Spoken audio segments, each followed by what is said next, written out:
All right, good morning, everyone. We are just past the start of the hour, so thank you all for joining us today.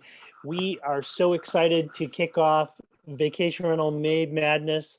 Every Wednesday and Friday throughout the month of May, we're going to have some webinars on various topics, and we're really excited about having you involved in this.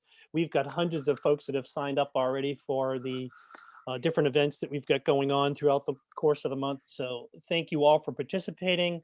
We are going to have a chat box open. So if you have any questions during this session, please feel free to put some questions in the chat box, and our presenters will be able to answer those as they come through. So anytime throughout the presentation, if you see something you might have a question on, be sure to post it in that chat box. My name is Dennis Hanks. I'm the Executive Director of the Florida VRMA. So thank you all for being members and participating in everything that we do throughout the course of the year.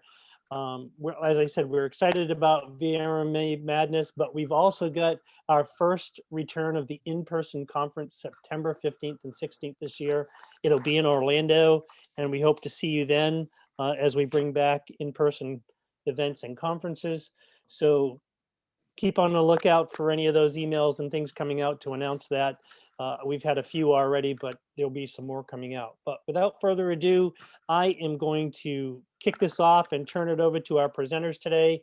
Welcome, Diamond Frandsen and Paul Hannick from ICND.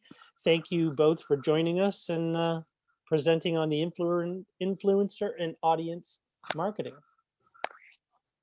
Appreciate it, Dennis. Thank you. Thank you. Just a quick background about ICND. If you haven't heard of us before, we are a web development and marketing company. We specialize in the vacation rental industry, of course. Been around for 21 years now. It's creeping up there. We're still independently owned, unlike other companies. We have very good marketing services and both web development services, to where we focus on direct bookings. You know, we don't really focus on OTAs and stuff like that. And your website's your powerhouse. So we're also Google Premier Partners. We work with Google representatives and try to get the best bang for your buck for your pay-per-click. And we are Premier Partners because we're actually in the top 3 percentile of all Google partners, just because of the way that we manage our campaigns and the spends for our clients. But I'm Paul Hannick. I'm the Digital Marketing Director for ICND. I handle a lot of the day-to-day marketing for the clients.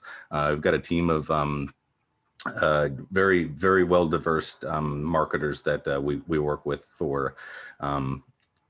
we work on our clients' websites with and try to get them ranked, whether it's SEO or pay-per-click or email marketing and social media. And I am Diamond Frandsen. I am the brand manager for ICND, and I work with all of our clients to make sure they have any small business initiatives. I also make sure that our brand is well represented out into the marketplace, and I kind of answer all of the digital marketing needs they may have, and also if they're looking for to move into our company, I can help manage and ease those C's as well. So Paul, let's get right into this. There's a lot of questions out there about influencers. And some of those big questions are, do I really need influencers? Some vacation rental managers we talk to, they say, I just have maybe 1 or 2, units. So do I really need influencers?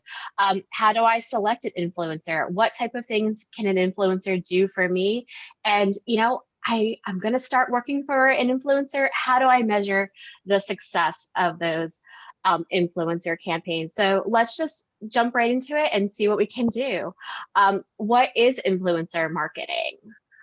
So let's get those basic definitions. The aim of influencer marketing is to identify the influencers in your niche that and make them work for you by promoting your brand. So that's really, at the end of the day, that's what an influencer can do for you.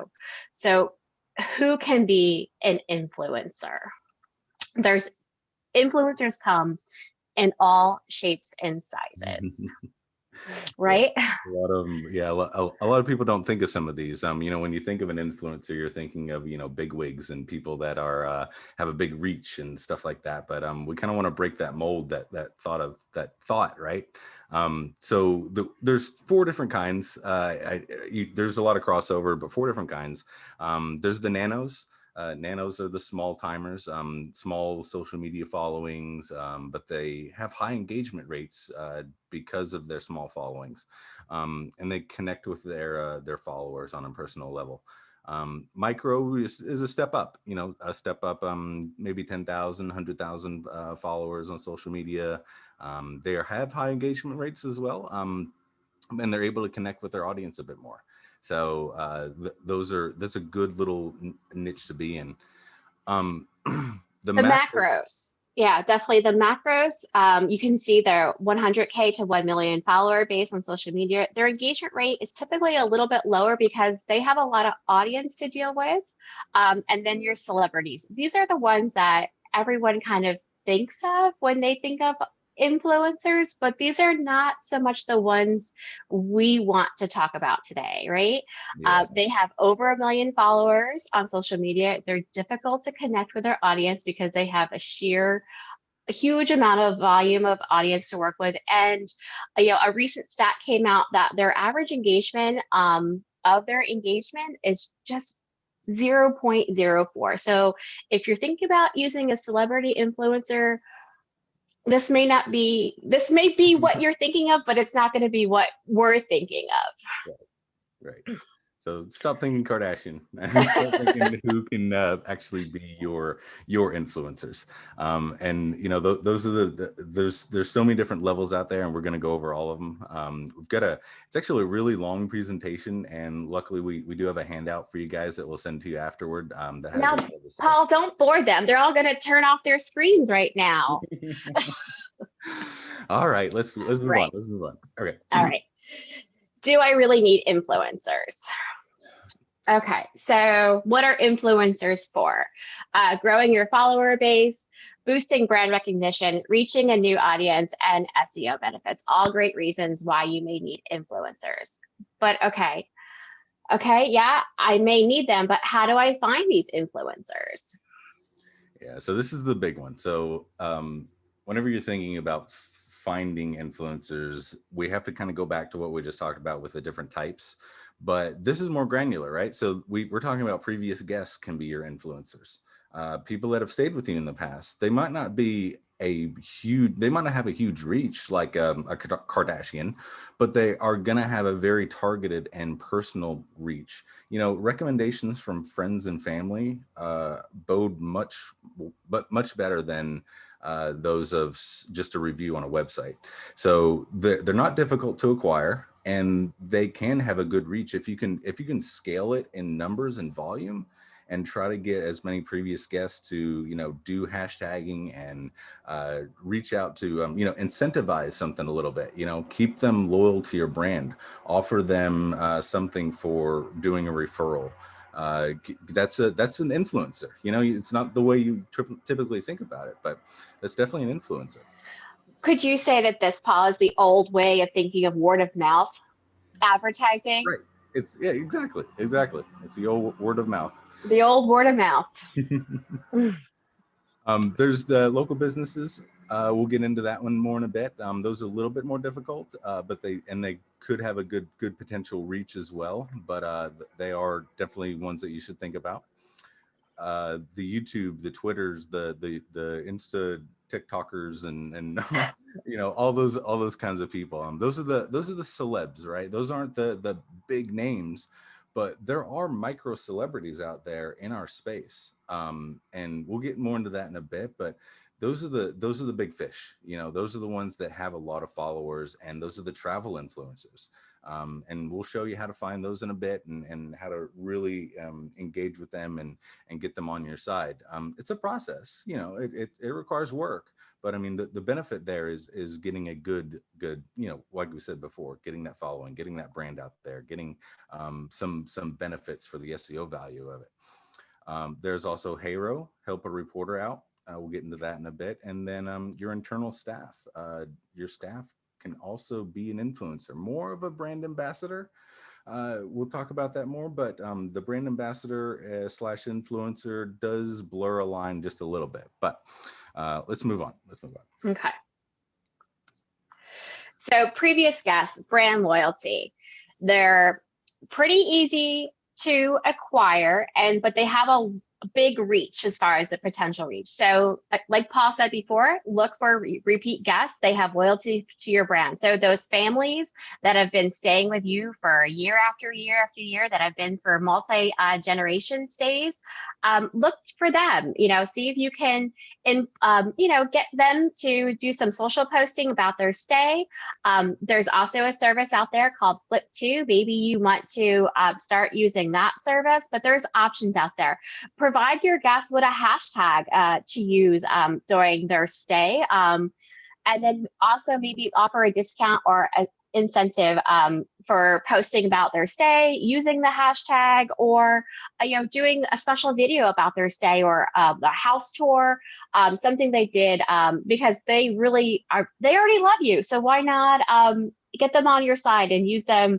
Their love will come across in their photos and their videos as well. So use what you have on your side. So you may not even know you have an influencer family, a potential influencer family on your guest book, but you may do. So let's explore that option. Right. Yeah, and the ones that are hip to social media, and even the ones that aren't. I mean, if you have families coming, I mean, I bet you anything that a teenager is on some sort of social media, and you can try to get the parents to say, hey, hashtag this, or try to get us a free koozie, or whatever you want to give out or incentivize. There's got to be some sort of draw there, and then providing the hashtags to use. Think of that one in particular. Really think about something completely unique. If you're in Anna Maria Island, you definitely want them to hashtag Anna Maria Island, but you can't track that. So maybe it's your brand, maybe it's your just the name of your company. Loyal guest. Maybe it's Anna Maria Island loyal guest, or maybe it's your company name, hashtag company name loyal guest. Something that you can go on and track. Right. Got to be trackable. Keep that in mind. Yeah, and then there's the local businesses and local services. Think about this. If there's a family out there and they're on the beach and they're at a parasailing company, right? And they're most likely there's going to be small talk going on. Oh, how are you enjoying your vacation?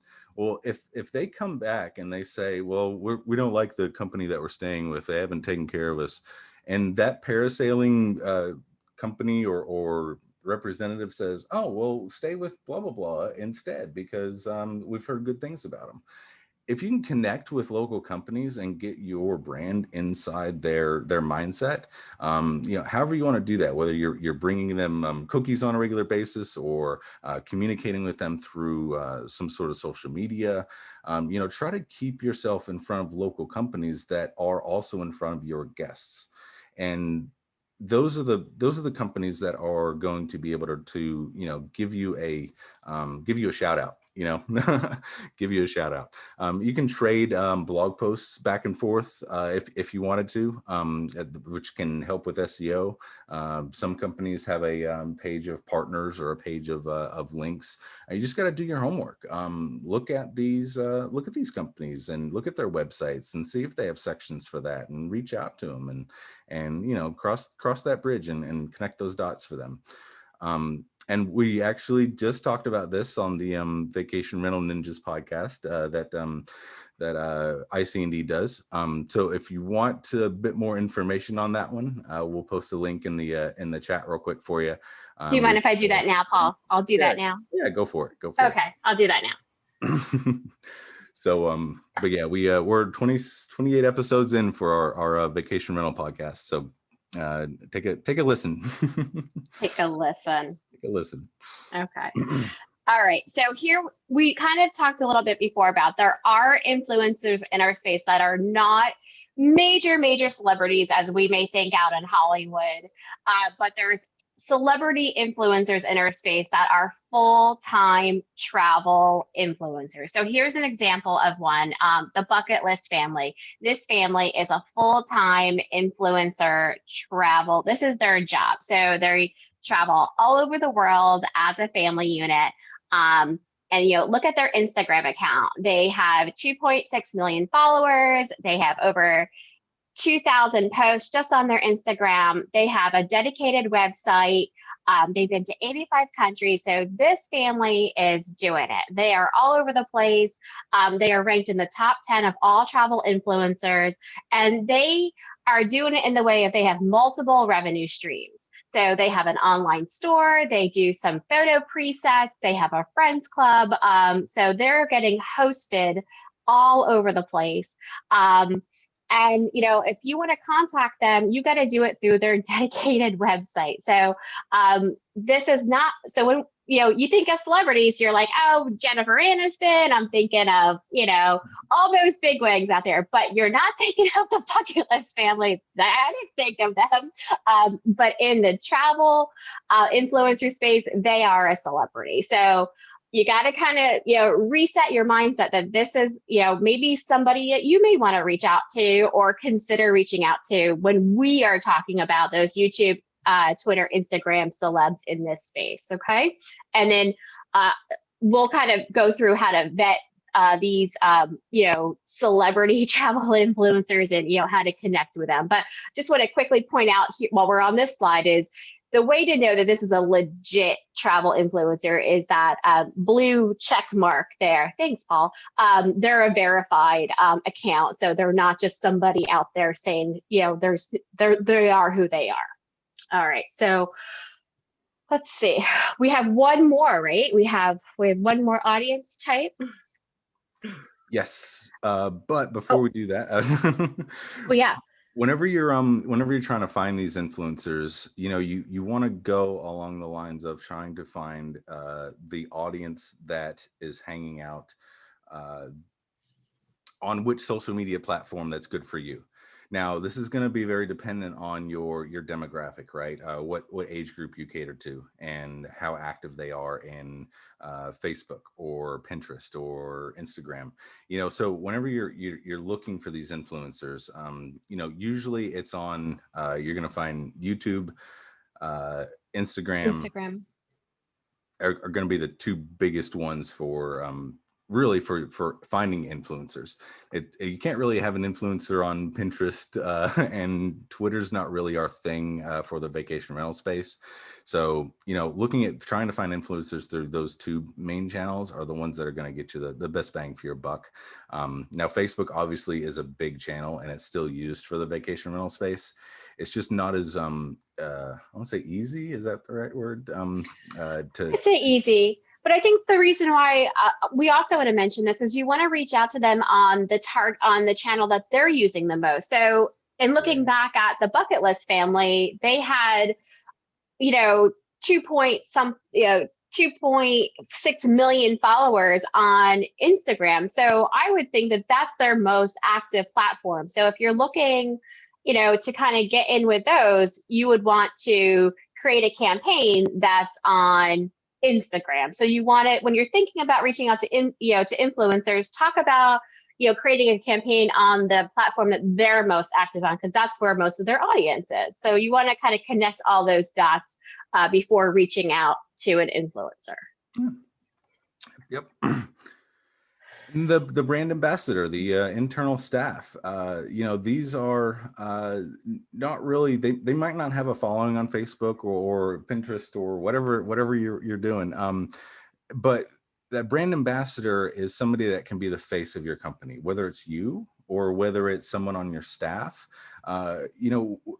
There's studies done that, when there's a person in front of a camera, instead of just painting around the beach or painting around the mountains or whatever you're doing, and having a voice behind the camera, the people that are in front of the camera get more engagement, because you can connect with a person that has a face, right? It's pretty simple.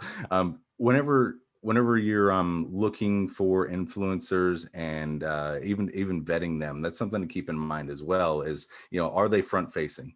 And your brand ambassador that you can use that is going to be a front facing person for your company, you know, they need to be in front of that camera, and that will get you more more familiarity with your brand if you can associate a face with the brand. And then that leads to more brand association.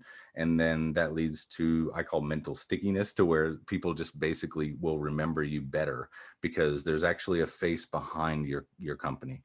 Now, I've actually worked with companies in the past that they do, even the CEO is on a regular basis, does a selfie style report on Facebook, a Facebook Live. And yeah, did you like that? That was What was that? That was crazy. the selfie style.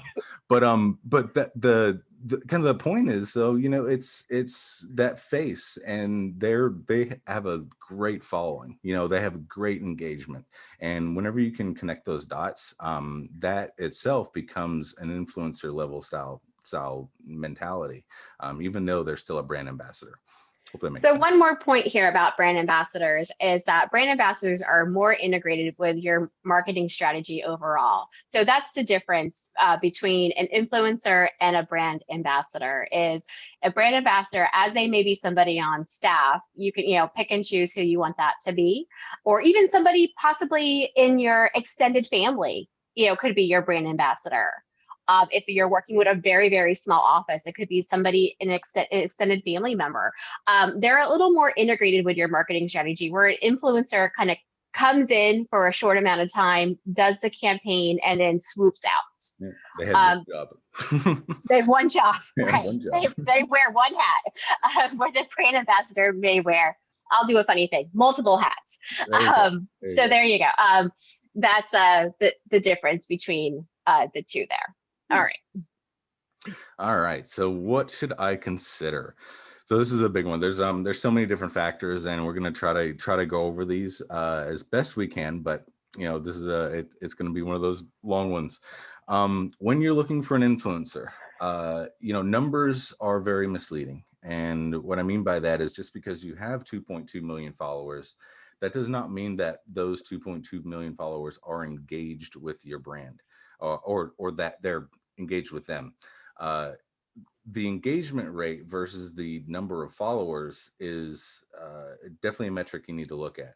And that there's tools out there, we'll show you those in a bit, that can help you decipher the good and the bad. And you know, there's a lot of profiles out there that do have fake followers. And we say fake followers because you know, you can pay money and get followers, you know, do ads and get people engaged, and for that short period of time. But it's a matter of, you know, I think we all know that just because you post something on Facebook, that doesn't mean your entire audience sees that post. You know, it's the same thing with influencers. If you have a influencer that has a lot of fans, but they have a very low engagement rate, then that doesn't mean that all those fans are going to see what they posted. It's that very small engagement rate of people that actually engage. And that's what you need to look at. I think engagement rate for me is my most important vanity metric to use when looking at influencer accounts, because if you have a low engagement rate, it's not going to be helpful for your brand to even deal with that influencer or even use that influencer, because you may say, oh my goodness, they have all this huge following, but their engagement rate is so low, it's not going to be beneficial for you. So this is my number one vanity metric. Quality over quantity. Yes, exactly. Right, and that goes into the quality of engagement. You know, all that comes back full circle. You know, the reach they have, and the when you're vetting them, look at the value, that they feel passionate about what they're doing and their business, and how they're promoting these other projects that they've worked on. And then, you know, look at their voice. Would they fit with you? You know, don't just go after them. You know, you have to do some research for these. See if they are a good fit. You know, even that small parasailing company, you know, if they rub you the wrong way, then don't do it just to do it and get your name out there. You've got to have, like, that voice that's your voice. You can afford to be picky and choosy to get the good stuff. Get the good Definitely. stuff. All right, now we're getting into some data. Here comes the data. Oh, the data's coming. Data's coming. So this is an actual screenshot. We did blur out the influencer that we used, and we've done this in the past, just so you know. But we blurred this out just for privacy's sake. But there's tools out there that will give you the engagement rates, the likes, the shares, the metrics of a influencer. You basically just put in their Instagram profile, and it'll analyze it and give you some metrics back. You can see this one's got a 11.5% engagement rate and like rate and comment rate. You see these different metrics on there, and you can actually decipher the good and the bad. So what there's no standard. You might be asking, well, what should I look for? Well, look at 10 of them and see which ones are the best. It's not a shoot for this number. It's a look comparatively at everybody and see which ones have the best engagement rates. But then also you have to go back and think about the slide before, like all those, their voice, their engagement rates, their comments, like how they used previous campaigns. So there's all these factors to consider. Paul, we can't just say, okay, they have an engagement rate of 7%. And I'm just making up that number because it's a lucky number. We can't just say use an engagement rate of 7% and that's a winner. You have to look at engagement rate and previous comments and likes. All that kind of paints the picture when you're vetting influencer, who's going to be the best fit for you. Yep. Yeah, and this one even this tool, when again, this is in the handout that we'll give you. We have a whole list of tools that you guys can use. Handout. But the hashtags most used actually shows up as well, and you'll see those top 3 in orange there: hosted, Florida, and then Anna Maria Island. So this basically shows that because the hashtag is hosted, well, Diamond, jump in and explain hosted and explain that hashtag. Sure. So hosted, an influencer that is an influencer and they know what they're doing and they're doing it correctly is going to use the hashtag either hosted or sponsored. And this shouldn't be new news, but maybe it's new news. But if they're doing either one of those 2 hashtags, they're doing it correctly because according to some YouTube, Pinterest, national guidelines, they need to be using either sponsored or hosted hashtag in any of their posts or videos, to show that they're receiving some sort of compensation for the campaign that they're running for you. So I'm very happy in this report to see that hosted is coming up as the first one. To show that throughout this campaign, they were abiding by the rules set in place, which it looks like, and I know for a fact, because this was one of mine that I ran, that it was written in the contract for this client that they were to use the hashtag hosted in all the social media posting that they did. So this influencer followed the contract to the letter. So this was fantastic to see when we ran this analysis report afterwards. Yeah, so you can use this, and aside from the hosted factor, these hashtags will show you the areas that they like to frequent the most. If they've been around for a while, it'll show you where they've been. There's a few in here from Disney and Gulf Coast, and it's Tampa area.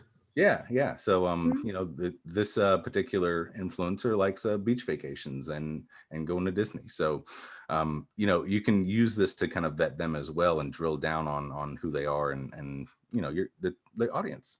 And to make sure they're following the guidelines as well at the same time. Yeah, guidelines is important, right? Okay, so now here we go.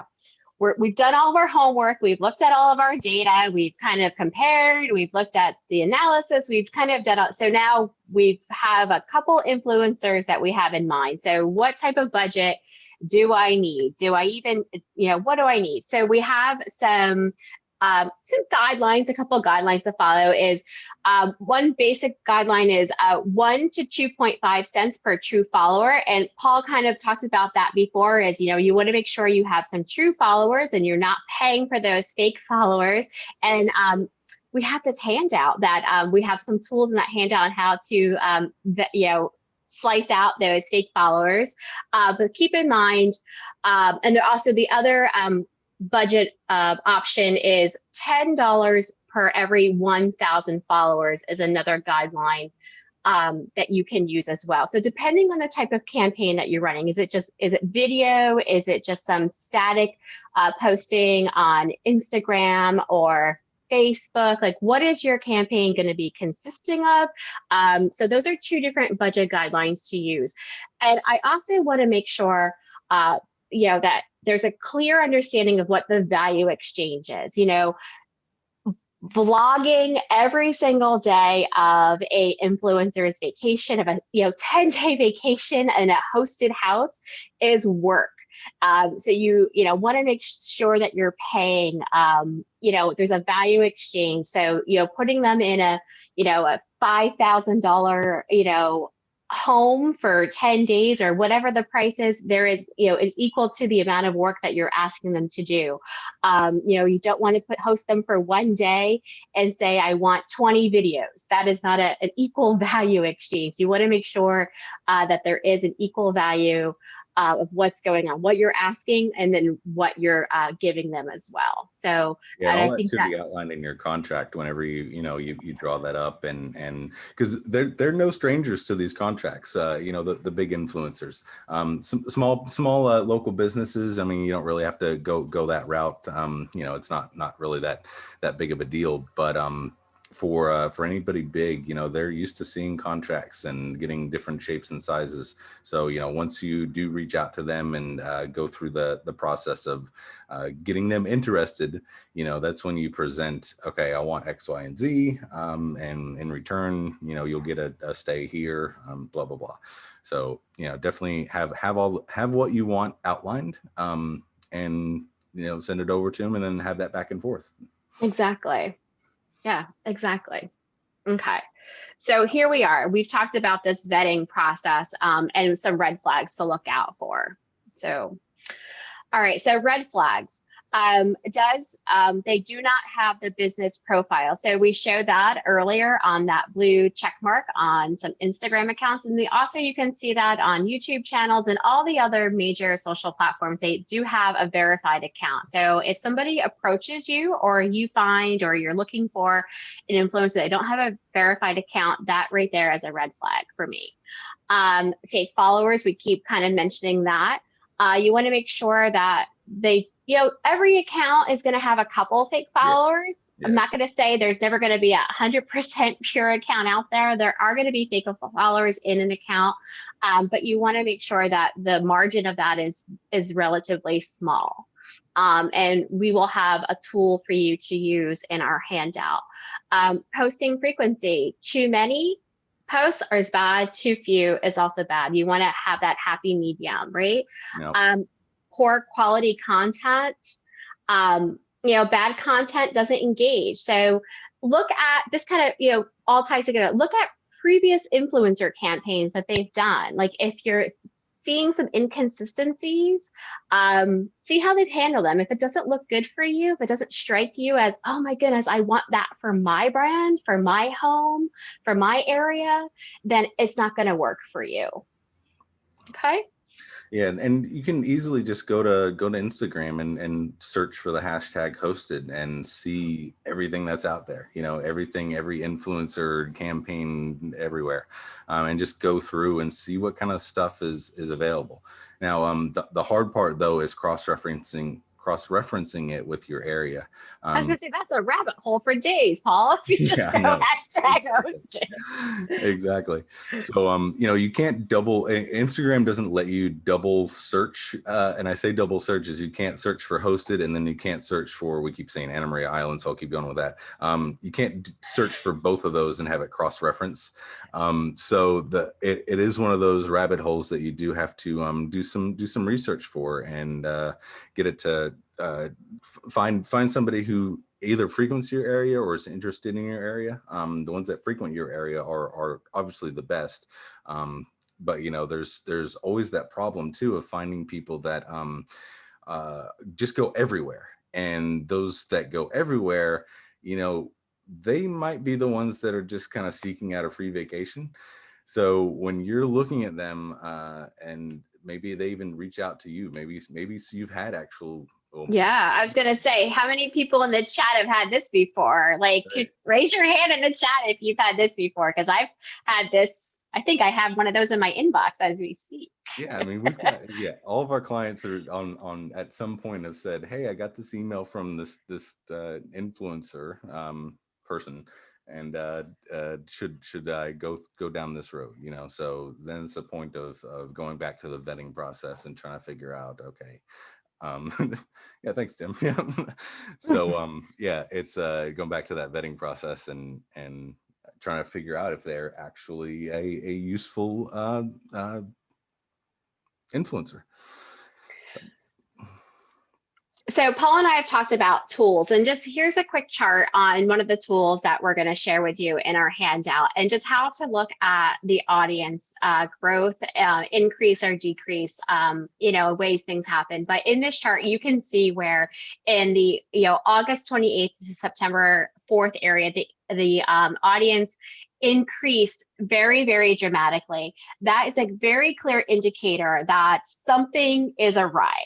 If the, you know, nobody's audience should increase this steeply in a short amount of time. So when you're looking at an audience analysis and you see a spike like this that's inconsistent, this should be a red flag for you.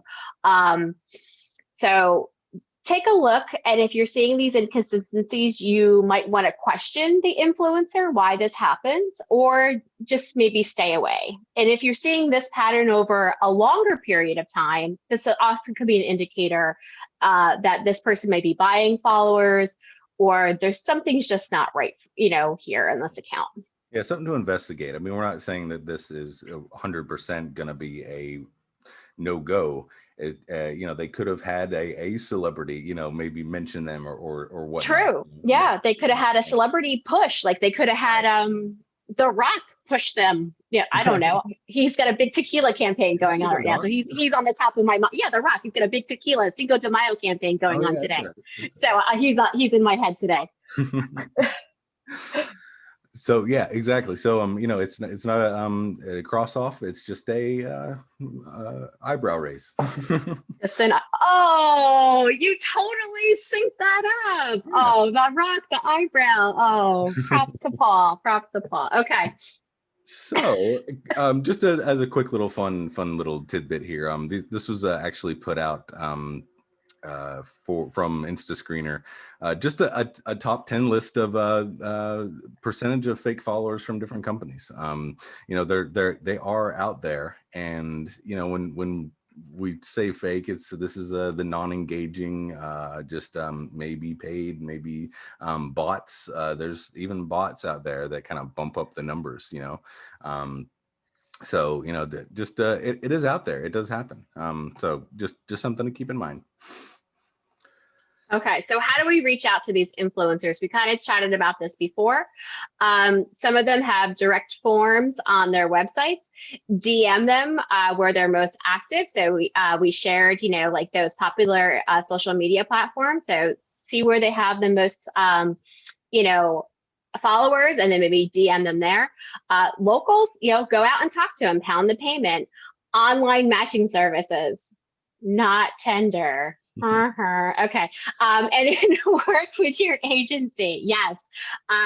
These are all great ways to, you know, find your influencer, and make sure you're open. So we, as an agency, do reach out and find influencers for our clients who are looking, and just say, you know what, we don't have time. We're interested. If you find us a match, great. But you know, that is something we can do, and we have done in the past for our clients. But so if you are reaching out to an influencer, make sure your opening message is enticing. Provide a link to your website, about us. your rental pages, possibly the home or the place you want to put them up in, and don't make them do the research. You do the research for them. They have a lot of offers all the time, just like you may be getting offers or inquiries. They're also getting the same, if not more, inquiries.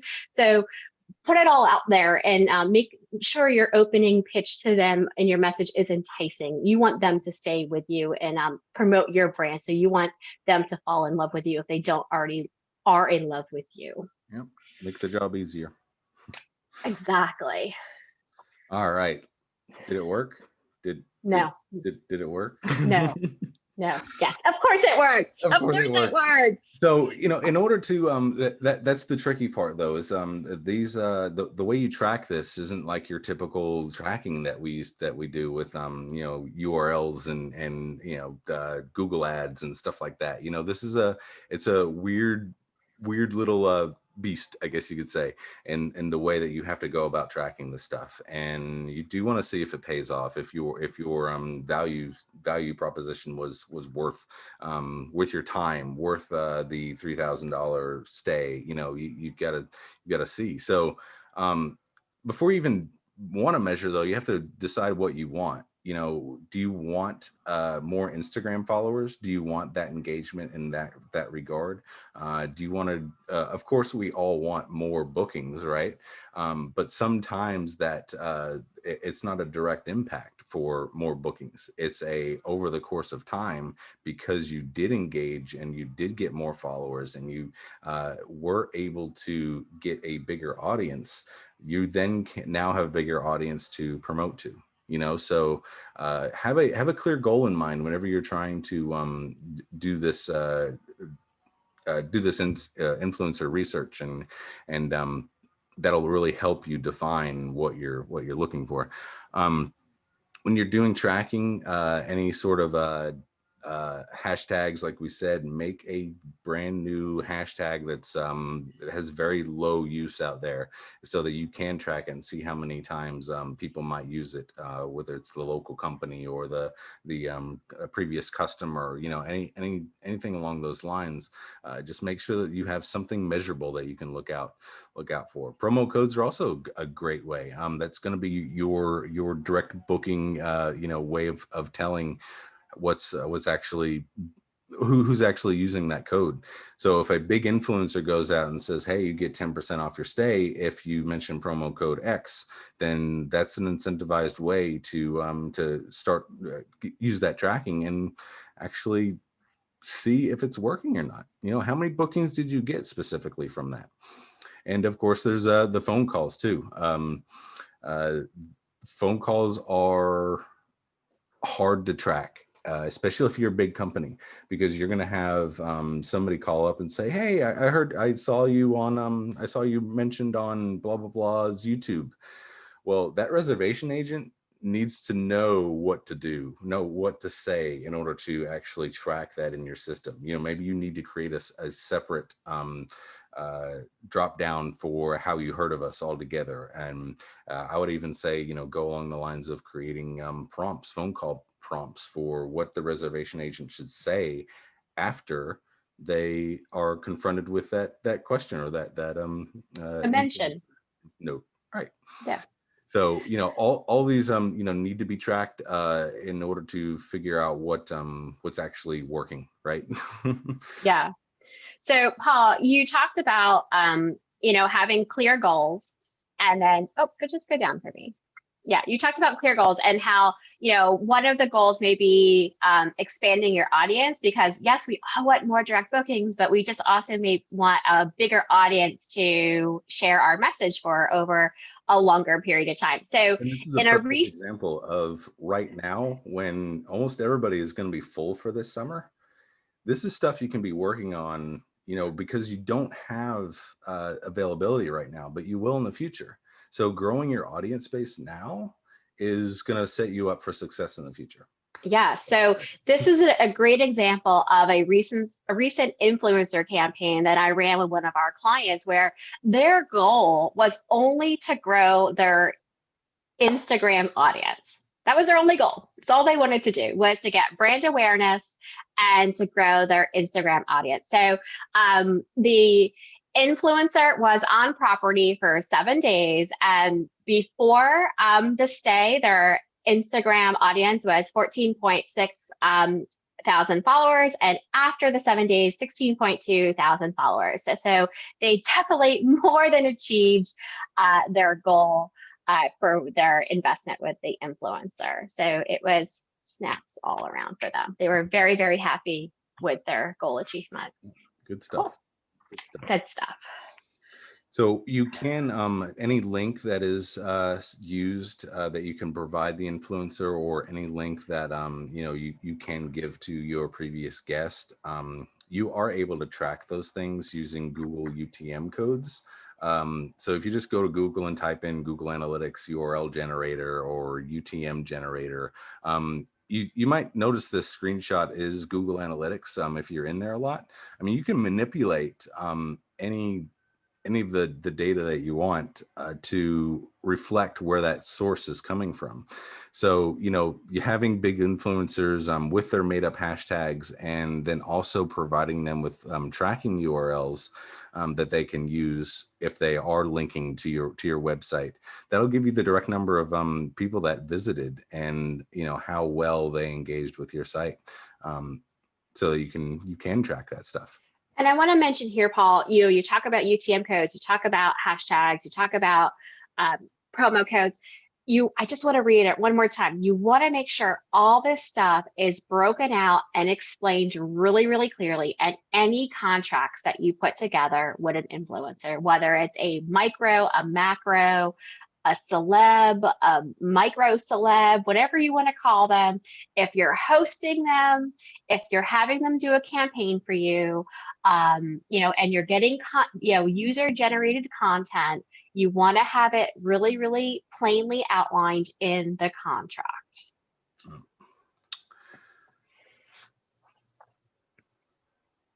I went a bit too far. I already talked about promo codes, but like I said, create a special promo code. Have the influencer use it, mention it, put it in the write-ups and the posts, and if they are blogging for you, then make sure that they do provide that promo code as well, and that way you can track it. And then same thing for the phone calls. Have that clear, defined way of actually tracking when somebody does mention that they heard of you from whatever.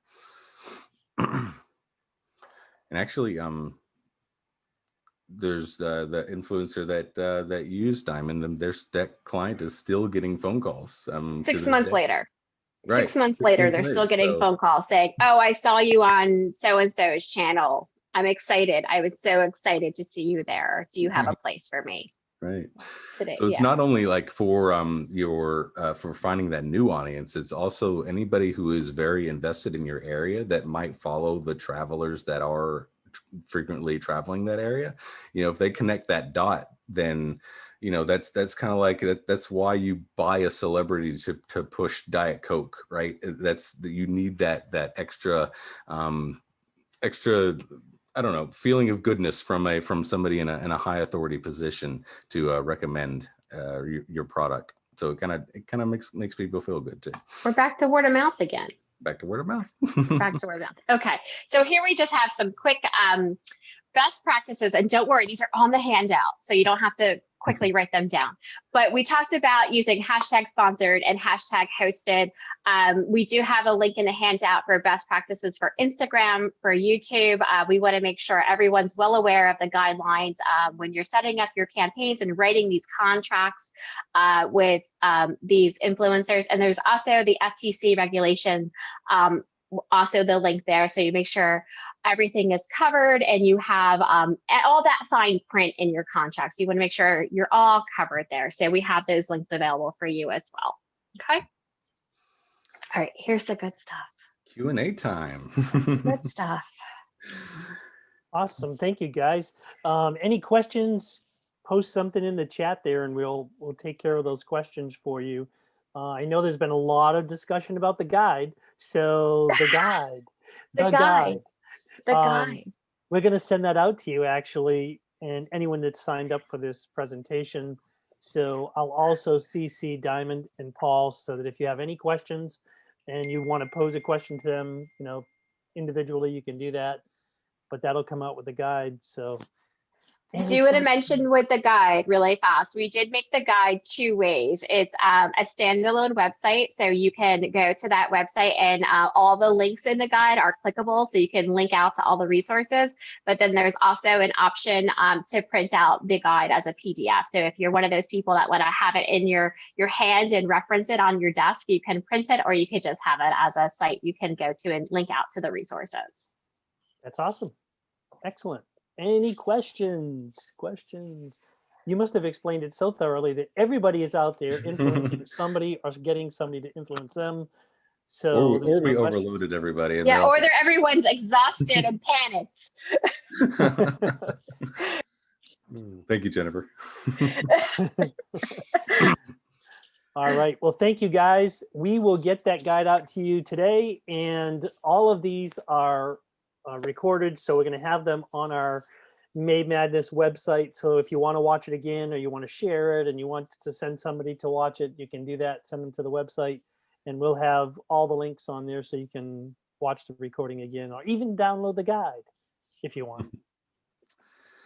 Thank you, everyone, and thank you, Paul and Diamond, for a great presentation today. Thanks, everyone. Thank you for having us. All right. We'll see some of you this afternoon at 3 o'clock when we do our next webinar this afternoon, which is going to be on local government regulations. So if you